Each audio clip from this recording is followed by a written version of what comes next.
कहाणी मित्रांनो फार जुनी, ती जी कोणी ऐकलं नसेल, कोणी सांगितली असेल मित्रांनो, तरी कहाणी एक अशी घटना किंवा कोणत्या अशा ह्याच्यावर आधारित नाही मित्रांनो. ही फक्त तुमच्या काल्पनिक कथा आम्ही तुमच्या मनोसाठी सांगत आहोत मित्रांनो.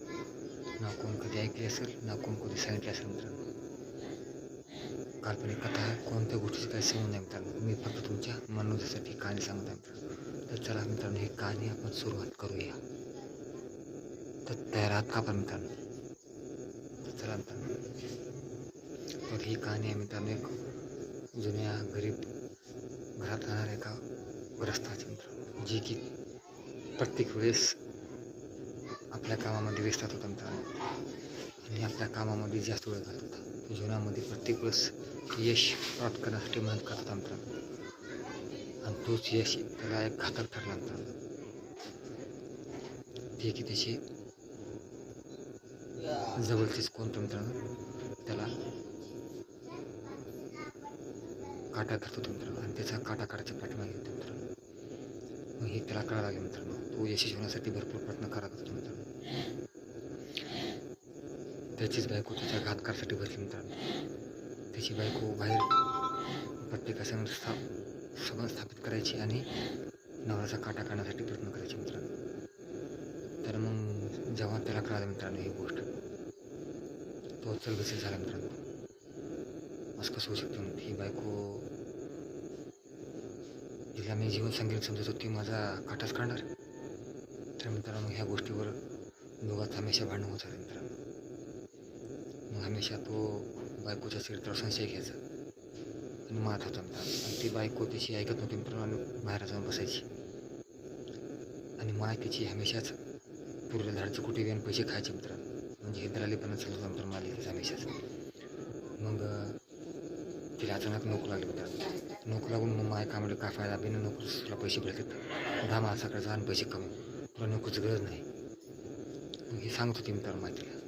आता तिने काय केलं मित्रांनो, नोकरी सोडली मित्रांनो. मग 10 माणसाकडे जायला लागली. तिने पगाराची त्याला बिना काय करता तिला नोकरी सोडून टाकून त्याने 10 माणसाकडून रोज पगार कळवले मित्रांनो. हळूहळू 20 मास झाले, हळूहळू 30 मास झाले मित्रांनो. मग ही काळधंदा वाढत चालला मित्रांनो. काळधंदा वाढत चालला. मग अचानकच एक पुढे मित्रांनो अचानकच एक अशी स्थिती निर्माण झाली मित्रांनो, की एवढी बिकट स्थिती निर्माण झाली की तिला हळूहळू तिचं शरीर ह्या मित्रांनो HIV मध्ये प्रस्थापित झालं मित्रांनो.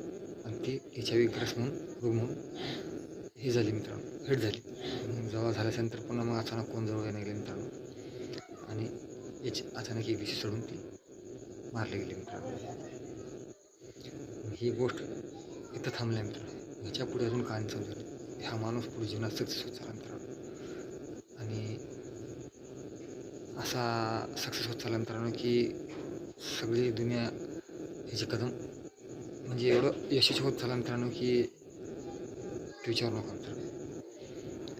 जसं आकाशाला भेटत असाल मित्रांनो, एवढं त्याचं म्हणजे पुढे त्याची दुनियामध्ये अशी नवीन भर आले मित्रांनो, ते विचारू नका मित्रांनो. ते भर त्याला एवढं उंच घेऊन गेली मित्रांनो की काय जणाच्या डोळ्यात खटकत होती मित्रांनो, की हात कसा एवढा कमी चालला, हात कसा पैसा कमवतो. तर मग लोकांच्या डोक्यात खटका लागला मित्रांनो. आणि ह्याचा काय तर मग हे का झालं मित्रांनो, पुन्हा हे गोड झाली मित्रांनो. मग अचानकच मग आता हे 18 इयर मित्रांनो लेटर, 18 वर्षानंतर मित्रांनो. मग जेव्हा अजून काही मुलं बाहेर जायला लागले मित्रांनो, आणि अचानक जाताना त्यांची गाडी एका जागीच बंद झाली मित्रांनो. बंद झाल्याच्यानंतर पुन्हा अजून हे एवढ्या अंधारात आपल्याला राहायला कुठं भेटत आहे, तसं आपण थांबाची व्यवस्था करतो आणि आपला वेळ घालूया का. तो घाबरला म्हणजे अरे यार म्हणते, आता एवढ्या अंधारात कुठं आपण राहू, आणि जागाही फार भीतीदायक दिसते, आणि मला इथं राहायचं थोडं कठीणच वाटते. काय घाबरतोस यार म्हणते, तो थोडा गोष्ट घाबरतोस आणि तू, आणि मी जे सांगतो त्याच्याकडे लक्ष ठेवून म्हणते, मी ते सांगतो ना त्याच्यावर लक्ष ठेवून म्हणते, आणि तू मी सांगतोस कर, चल आपण आजच्या दिवशी इथं काढू. आणि काही राहतात सर, काय घाबरत असतो, चल तर मग जातो त्यानंतर रूममध्ये जातो तर पाहतो तर तिथं अचानकच वेगवेगळे आवाज यायला चालू होतो मित्रांनो आणि तो घाबरा लागतो आणि म्हणते नाही यार म्हणते इथं थोडी मला भीतीच वाटते जागा बरोबर नाही यार म्हणते अरे यार म्हणते आजच्या दिवस काढायचं म्हणते यार आपल्याला थोडं उद्याच काय तर मग निघून जायचं म्हणते सकाळी आपल्याला तर अचानकच एक त्याच्यात नुसतं फारच बाहेर जातो मित्रांनो बाहेर जाताच अचानक चिरक्यांचा आवाज येतो मित्रांनो जाऊन पाहतो तर काम त्याचा मर्डर झाले असतं मित्रांनो ते फार घाबरतात मित्रांनो आता काय करू म्हणते आता तर विचित्र झालं म्हणते आज एक रात्र आहे सगळं मोबदला फार जास्तपैकी तो आपल्याला घालायला लागला कारण की जे विचार केला त्याच्यावरती झालेला आहे म्हणते आज एक रात्र राहणं म्हणजे एवढं महागात प्रमाणात माहीत नव्हतं म्हणते ते बोला था नहीं अरे जगह बराबर तू चल बोल के तो सुना क्यों नहीं मेरी बात आप यार हो चुका आप तो चुपचाप बैठे यार म्हणते कैसा करे अभी आगे का सोचना पड़ेगा मतलब चलो यहाँ से जाएंगे उसको लेके जाएंगे कहाँ जाएंगे मतलब रात को भी तो अंधेरा तो कुछ भरा अंधेरा और यहाँ से निकलना बहुत मुश्किल है और ये कोई तो है यहाँ रूम कोई तो वो बुरी तरह से मार दे देखो ना उसको म्हणते तो म्हणते तो हा चिरकण्याचा आवाज येतो म्हणते अचानक चल यार म्हणते अभी हम तो बच जाएंगे तो यहाँ अभी दो बचे हम भी मारा जाएंगे तो यार भाग चल म्हणते यहाँ से ते म्हणते थोडं पुढे परत मित्रांनो परत एक म्हणतं समोर त्यांना दिसतं माणूस म्हणते आणि कुठे असतं म्हणतं दूर अंधारामध्ये आणि तिथं जाते म्हातारा बसला असतं तिथं जाते असं नाही थोडं उजेड दिसतं मित्रांनो कंदील असते दादाजी कोई है क्या तेरा कौन है बेटा इतना अंधेर रात को कौन है यहाँ आवाज़ दरवाजे को बजा रहा है हम है ज़रा दरवाज़ा खोलिएगा इतनी अंधेरे इतनी रात को आप कौन है अरे इतनी सुनसान जगह पे क्यों आए हो कौन हो तुम बच्चों हाँ दादाजी हम बहुत दूर से आए हमारे यहाँ गाड़ी ख़राब हो चुकी है फिर भी हम आप चाहे तो अंदर आ सकते हैं क्या तो आ सकते हैं आप ज़रूर आ सकते फिर तो फिर क्या हुआ बेटा तुम इतना रात को क्यों आ रहे क्यों गाड़ी ख़राब हो चुकी है तो हम यहीं एक छोटी सी हवेली वहाँ हम बसेरा किए थे तो वहाँ हमारा दोस्त वहाँ क्यों गए थे तुम वो जगह खतरे से खाली नहीं वहाँ एक आदमी को मारा जब से वहाँ कोई नहीं रहता है और जब से वहाँ कुछ ना कुछ हादसे होते रहते हैं हाँ वही इसलिए तो हम वहाँ से भाग के आए तुमने बहुत बड़ी गलती कर दी बेटा हमने वहाँ जाके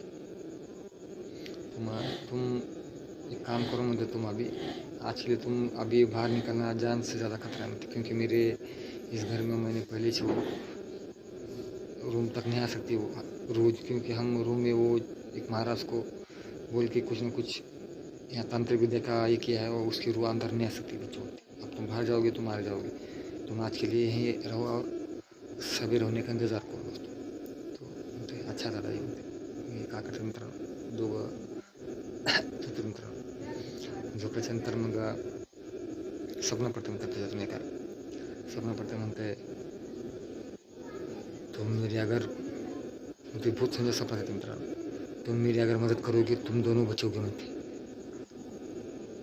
तो कैसी मदद क्योंकि मुझे जो लोगों ने मार दिया ना तुम उन लोगों को यहाँ लाओ म्हणते जब भी मैं तुमको बख्शूंगा म्हणते नहीं तो तुम्हारे दोस्त को मार दूंगा म्हणते क्यों क्या हुआ तुम्हारे साथ मैं भी एक तुम्हारे साथ एक था म्हणते मैं अचानक अच्छे काम में लगा और पैसे कमाने लगा तो मुझे धोखे से मार दिया गया और यहाँ यही रूम में मेरे को दफनाया गया म्हणते अच्छा म्हणते तो ठीक है क्या करना पड़ेगा हमको जाओ म्हणते तो मैं जो पता देता हूँ इस पे जाओ और मेरी जायदाद तो उसको हड़प करके मेरे को मार दिया गया है उनको ढूंढ के यहीं लाओ म्हणते अच्छा म्हणते मग सकाळ होते मित्रांनो जाते मग त्याच माणसाकडे जाते म्हणते दरवाजा ठोकतो म्हणते आपी का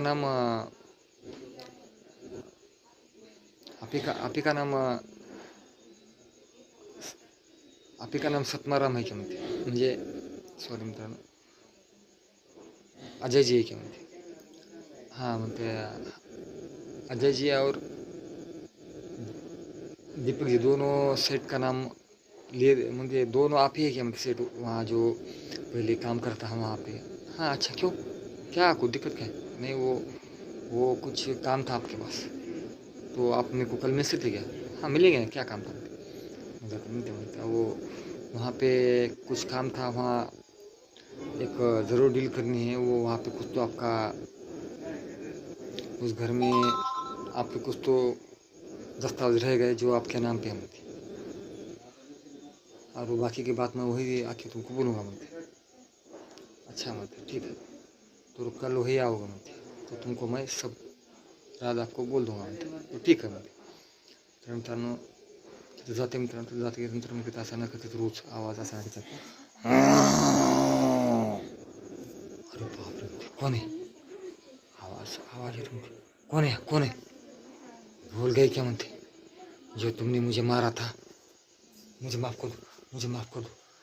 अब ऐसा आइंदा नहीं गलती होगी, मुझे माफ़ कर दो, मुझे छोड़ दो, मुझे छोड़ दो। ऐसे कैसे छोड़ दो तुम्हें म्हणते? मैंने भी इसी तरह तुम्हें माफ़ी मांगी थी। मैं भी तुम्हारे पैर पे गिर गया था म्हणते, तुमने मुझे छोड़ दिया था नहीं ना, मुझे मार दिया म्हणते, अब तुम भी मरोगे नहीं। मित्रांनो त्याचा बदला पूर्ण करतो मित्रांनो, बदला पूर्ण केल्यानंतर मित्रांनो पुन्हा उस अमावस्या के दिन उसके आत्मा को सबको शांति मिल जाती दोस्तों, और वो हमेशा के लिए आत्मा वहाँ से कैद थी वो छूट जाती दोस्तों। ये था आत्माओं का बदला दोस्तों, जो न किसी ने सुना होगा न किसी ने कहा होगा दोस्तों। तो हमारी कहानी आपको कैसी लगी ये हम कमेंट और लाइक और सब्सक्राइब करके ज़रूर बोलिएगा। तो अच्छा, तो हम अगली बार और कुछ नई कहानी लेके आते दोस्तों। ये कहानी किसी संबंध नहीं है, ये काल्पनिक कथा आहे दोस्तों, फक्त तुमच्या मनासाठी बनवली आहे मित्रांनो। काल्पनिक कथा आहे, तुमच्या फक्त मनासाठी बनवली, कोणत्या गोष्टीची कशाची काही संबंध नाही मित्रांनो। तर आमचा व्हिडिओ तर समाप्त करूया मित्रांनो। तर आजचा व्हिडिओ बाय बाय मित्रांनो। तर अशी व्हिडिओ घेऊन या, माहिती घेऊन या मित्रांनो। तर बाय बाय मित्रांनो, सबस्क्राईब करा, लाईक करा आणि कमेंट करा मित्रांनो। आमचे व्हिडिओ कसे वाटतात आम्हाला नक्की कळवा मित्रांनो। काल्पनिक कथा आहे आणि कमजोर मनाची अजिबात पाहू नका मित्रांनो। तर बाय बाय मित्रांनो।